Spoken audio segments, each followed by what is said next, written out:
Salut à tous les habitants de la surface, c'est Raxa et aujourd'hui, on va s'attaquer au mermaid. Mais tu vas me dire, mais dis donc Jamy, qu'est-ce que le mermaid ? Eh bien Fred, c'est très simple. Le mermaid est un challenge pour les artistes et autres créateurs où il faut dessiner une sirène par jour pendant un mois, avec chaque jour un thème différent. Ça fait partie de ces challenges qui descendent directement de Linktober, qui est la même chose mais au mois d'octobre avec des dessins à l'encre. Du coup là, pour les fans de sirènes comme moi, eh bien, on a le mois de mai, qui fait le jeu de mots avec mermaid et mai.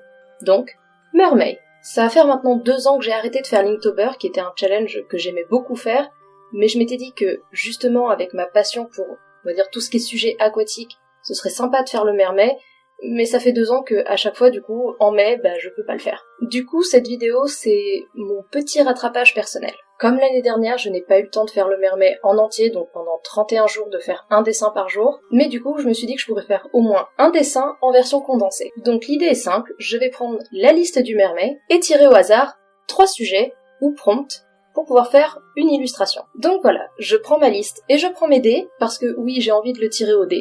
Rôliste un jour, rôliste toujours. Donc voilà, c'est parti pour le tirage des thèmes.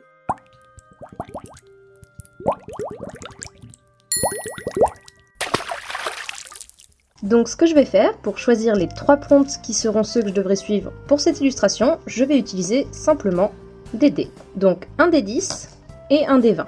Si j'ai choisi ces dés, c'est pour une raison précise, c'est que je voulais pouvoir piocher dans la liste un peu partout. Donc je vais d'abord lancer le dé 10 pour choisir parmi les 10 premiers prompts de la liste, puis ensuite le dé 20, ce qui va rajouter les 20 suivants, mais aussi inclure donc les 10 premiers. Pour terminer, je vais lancer les 2 dés pour choisir dans les 30, du coup oui je sais que j'évacue le numéro 31 de la liste, mais franchement c'était pas le prompt qui m'intéressait le plus, donc on va dire que c'est pas grave. Mais voilà, ces 2 dés une fois additionnés vont me donner le dernier prompt que j'aurai ajouté dans mon illustration. Voyons pour le premier prompt. Ah bah, le prompt numéro 1. Donc j'ai ma petite liste à côté, liste que j'ai tout simplement récupérée sur mermaid.com, je suis pas allée chercher bien loin. Et donc le premier prompt c'est Angélique. Maintenant, on va passer à la suite et voir ce qu'on a. C'est possible que je tire encore quelque chose parmi les 10 premiers, on verra bien. Prions pour quelque chose qui se marie bien avec Angélique. Ah, 13. Et le 13, nous avons Wildlife, vie sauvage donc. Ok. On va voir. Du coup maintenant je vais lancer les 2 dés histoire de voir ce que j'obtiens pour terminer. Wow.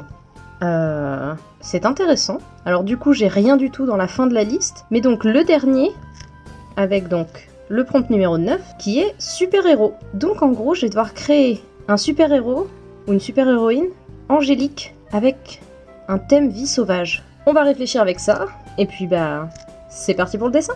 Alors voilà, je vous ai épargné la phase de croquis, mais sachez que ça a été vraiment compliqué de trouver une idée pour rassembler les 3 thèmes. En fait, j'arrivais toujours à en lier 2, mais jamais vraiment les 3, et du coup je pense que je partais un petit peu défaitiste sur ce concept. Mais je me suis accrochée et j'ai fini par trouver une idée que je vais simplement vous expliquer maintenant. Je suis d'abord partie sur le thème de la vie sauvage, dans le sens où je savais ce que je voulais faire avec ça, je voulais absolument avoir une créature marine à un moment donné dans l'image. Donc voilà quelle était ma base.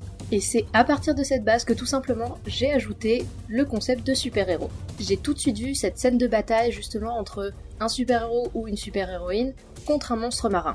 Donc voilà, j'avais mon concept pour la vie sauvage, mon concept pour le super-héros, et il fallait que j'ajoute là-dedans le thème Angélique. Et au début, je voyais pas trop comment inclure ça dans mon idée. Et c'est en allant regarder des images pour essayer de trouver une inspiration pour ma créature marine que je suis retombée sur la raie Manta. Et j'ai trouvé que la créature collait parfaitement avec le thème Angélique. Je voulais pas trop prendre le thème de façon littérale, et pour moi la raie, c'est la seule créature qui est ailée. Là vous m'entendez pas, mais je fais des guillemets avec les doigts, donc je disais qui est ailée dans le monde sous-marin. Et je trouvais que ça faisait un bon remplacement pour l'image d'une créature potentiellement angélique, mais sous l'eau. Donc j'ai décidé d'adapter mon design de sirène à la raie. Et pour appuyer tout simplement le côté angélique, j'ai décidé que ma sirène combattrait avec une sorte de force magique et non pas avec une arme. Donc voilà le concept que j'ai créé avec mes 3 thèmes. C'est là que je me suis retrouvée un petit peu coincée parce que du coup, pour les couleurs, j'avais à la fois des idées très très précises en tête et à la fois des endroits où je savais pas du tout ce que j'allais choisir. Du coup, déjà au stade du crayonné, puis après du line work, je me demandais si je devais ajouter plus de détails, donner plus de texture. Au final, je l'ai gardé assez simple et je me suis dit, j'ajouterai des détails avec la couleur. J'ai commencé par la créature marine parce que c'est celle que je me représentais le mieux. Je voulais à la fois des couleurs vives pour certains détails, mais aussi un corps qui pourrait se fondre dans un décor sous-marin, en tout cas quelque chose qui ait l'air de vivre réellement ici et de potentiellement chasser. Donc rien de trop chatoyant, mais quand même avec un peu de contraste, parce que sinon j'avais peur que ce soit vraiment trop illisible et qu'on ne voit plus du tout la créature. C'est pour la sirène que je me suis posé le plus de questions. Je savais que je voulais pas une couleur de peau dans ce qu'on peut retrouver dans l'humanité, on va dire, la plus classique du monde. Et je savais qu'il fallait aussi que je choisisse des couleurs, à la fois qui se détacheraient suffisamment de la créature marine, mais aussi qui iraient avec le thème angélique. Je voulais pas partir dans les tons trop rouges ou trop sombres, et à la fois, je voulais quand même avoir un peu de contraste, et bien sûr, avec mes pro-marqueurs, comme je suis limitée, eh bien j'ai eu un peu de mal à choisir. Mais j'ai fini par me décider sur une peau bleutée avec des reflets violets, et justement le reste du corps dans les teintes de violet et de rose pour les cheveux. Et du coup, j'ai au début complètement foiré les cheveux. Quand j'ai voulu mettre un peu de relief dans les cheveux directement au feutre, j'ai pas utilisé la même marque de feutre que mes pro-marqueurs habituels, du coup ça s'est très mal mélangé et pendant longtemps j'ai eu très peur d'avoir complètement foiré tout mon dessin à cause de ça. D'ailleurs j'ai l'impression que c'est toujours à cette phase que je me remets énormément en question. Enfin en tout cas il y a plusieurs phases. En général je commence par le croquis, je le change 10 000 fois, jusqu'à en être à peu près satisfaite, puis ensuite je fais mon line work, et là je me dis mon Dieu, j'ai pas mis le trait où il fallait, j'ai raté par rapport au croquis, j'ai déplacé des traits, des choses, j'ai raté ma proportion, mais à la fois j'ai déjà mis le trait donc je peux plus changer. Et donc j'ai cette petite phase où je me mets à détester ce que je fais en me disant en fait ça ressemble à rien. Et c'est là où je me dis de toute façon avec la couleur je pourrais améliorer les choses, et du coup une fois que je mets mes aplats de couleurs, eh bien je doute sur tous mes choix et je me dis qu'en fait ça rend pas bien du tout. Que mon dessin est pas assez solide à la base, que la couleur n'y arrangera rien, que je rate totalement mes dégradés, bref, c'est pas une phase rigolote. Je me demande d'ailleurs pour ceux qui dessinent, s'ils ont tous cette phase-là où ils trouvent à un moment donné ce qu'ils font complètement laid. Ils sont dans un entre-deux de « c'était mieux avant, du coup est-ce que je continue, est-ce que j'aurais dû m'arrêter avant, ou est-ce qu'il faut que je continue parce que du coup ce sera mieux après ?» Bref, de quoi rendre fou. Mais je me suis dit que je pourrais toujours rattraper ça au crayon de couleur, donc j'ai persévéré. J'ai essayé de donner un maximum de texture, que ce soit sur la créature, sur la sirène, à tous les endroits où je pouvais et que je trouvais ça nécessaire, histoire de rendre la composition le plus dynamique possible. Et au final, je crois avoir réussi à passer la phase moche, et de me dire que, certes, c'est pas parfait, il y a des choses que j'aurais aimé changer, ou en tout cas que j'aurais aimé essayer autrement, pour voir si ça aurait pu rendre un peu mieux dans mon choix de couleurs, dans mon type de composition, etc. Mais au final, je suis pas tellement mécontente.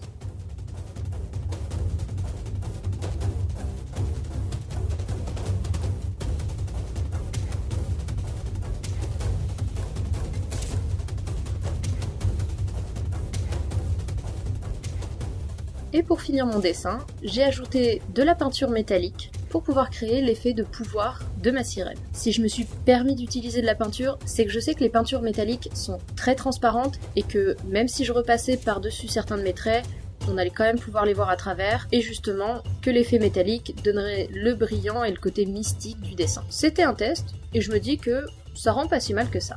Et voilà comment j'ai créé un dessin pour le mermet à partir des thèmes angélique, vie sauvage et super-héros.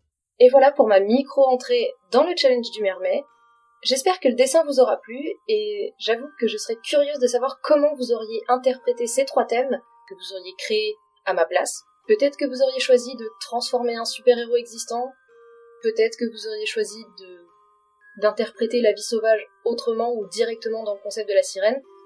Dites-moi ça dans les commentaires. Et comme d'habitude, si vous aussi vous avez envie de vous lancer sur l'exercice, eh bien n'hésitez pas à me le montrer sur mes réseaux sociaux, ça me ferait plaisir de voir ça. Et moi, je n'ai plus qu'à vous dire à la prochaine.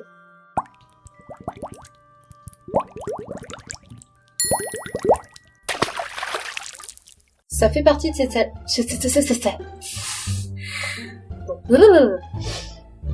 Pourquoi je me suis arrêtée là? Je l'ai dit? Non! Challenge! C'est pas grave, je suis saine d'esprit, tout va bien? J'ai oublié la fin de ma phrase, c'est terrible. Je devienne fou! Et c'est parti pour le tirage des termes. Des termes? J'ai refait la même... Oh putain, j'ai refait la même erreur que je sais plus dans quelle vidéo. J'ai redit terme au lieu de thème. Comme quoi, hein, je sais juste pas parler.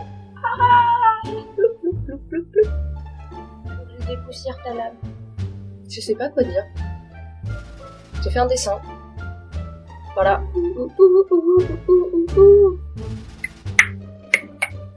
Après, je dois aller faire des courses.